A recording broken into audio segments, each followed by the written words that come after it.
අපි වාඩියේ ඉඳලා දැල්ල බැදලා බාස්මති හාලෙන් බත් එක කන්න හදන්නේ.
දැන් තියෙන්නේ මේ තෙල් ටිකෙන් ලුණු කරපින්ද රම්පේ එළිය බදගන්න.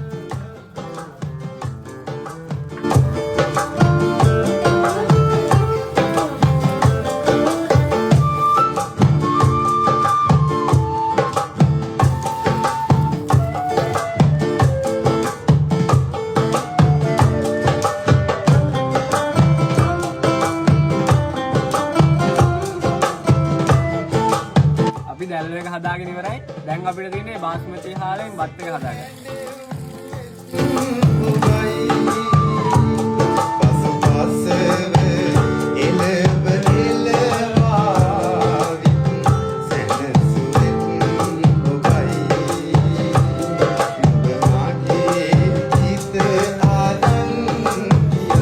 ඔයාලත් දෙන්න අපිත් එක්ක මොනවා හරි හදන්න කාලේ.